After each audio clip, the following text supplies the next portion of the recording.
तो जय हिंद दोस्तों, दिस इज़ रविशंकर और आज हम लोग शुरू करते हैं समाज निर्माण में लैंगिक मुद्दे, जो कि चैप्टर 10 है सीडीपी सीटेट का।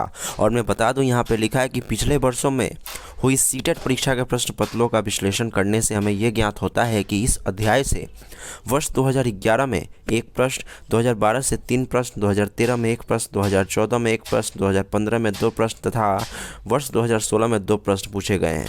तो ये बहुत ही ज़्यादा इम्पोर्टेंट है। तो चलिए शुरू करते हैं बिना किसी देरी के, सिर्फ और सिर्फ आपके यूट्यूब चैनल A1 शिक्षा पे।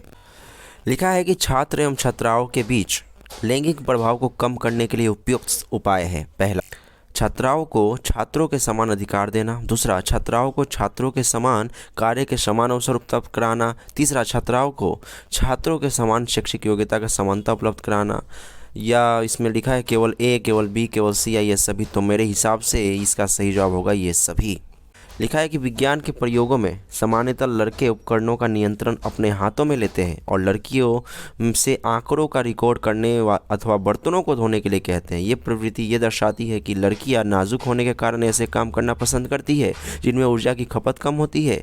दूसरा, लड़कियां बेहतरीन अवलोकनकर्ता होती है और बिना किसी गलती के आंकड़ों का रिकॉर्ड रखती है। तीसरा, पुरुष और स्त्री के रूढ़िबद्ध भूमिकाएं विद्यालय में ही भी होती है। या चौथा, लड़के उपकरणों को ज़्यादा कुशलता से संभाल सकते हैं क्योंकि वे इस प्रकार के कार्यों को करने में प्राकृतिक रूप से सक्षम होते हैं। तो इसका सही जवाब ऑप्शन नंबर क्या होगा? थर्ड, कि पुरुष और स्त्री की रूढ़िबद्ध भूमिकाएं विद्यालय में भी होती है।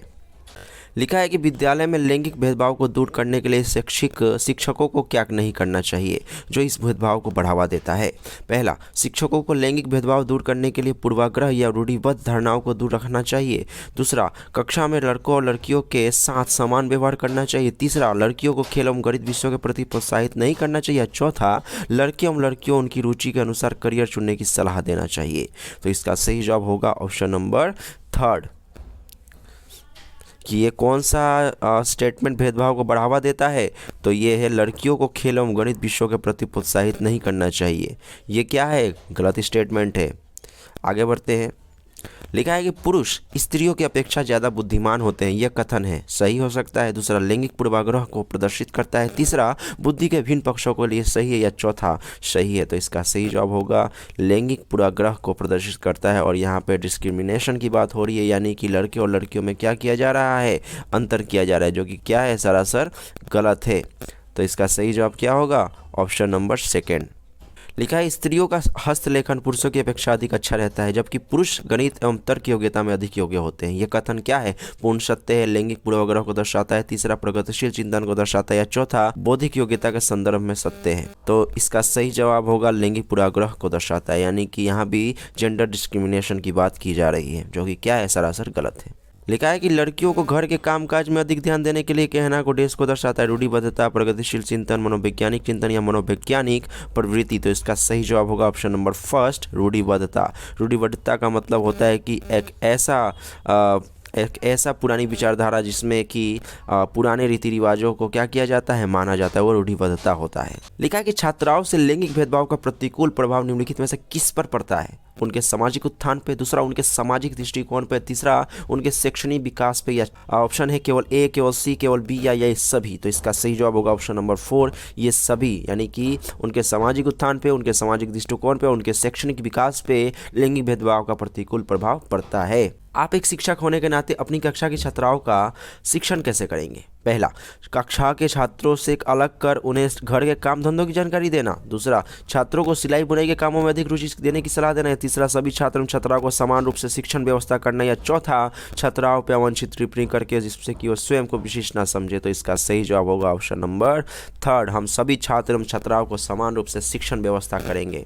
लिखा है कि एक अध्यापक को अपनी कक्षा में डेस्क को नकारना चाहिए। छात्र छात्राओं के पठन संबंधी विकारों को। दूसरा, छात्र छात्राओं के मध्य लैंगिक भेदभाव को। तीसरा, छात्र छात्राओं के व्यवहार संबंधी विकारों को। या चौथा, छात्र छात्राओं के झगड़ों से संबंधित मुद्दों को।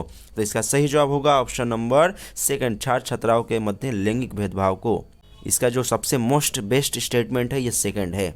लिखा है कि लैंगिक भेदभाव को दूर करने के लिए शिक्षा व्यवस्था में आवश्यक उपाय है। पहला, छात्र छात्राओं के लिए असमान प्रावधान। दूसरा, छात्र छात्राओं के लिए समान प्रावधान। तीसरा, छात्र छात्राओं के लिए विशिष्ट प्रावधान। या चौथा, उपयुक्त में से कोई नहीं। तो इसका सही जवाब होगा ऑप्शन नंबर सेकेंड, छात्र छात्राओं के लिए समान प्रावधान। यानी कि अगर जो छात्र के लिए रूल बनाया गया है वो छात्राओं पर भी लागू होना चाहिए।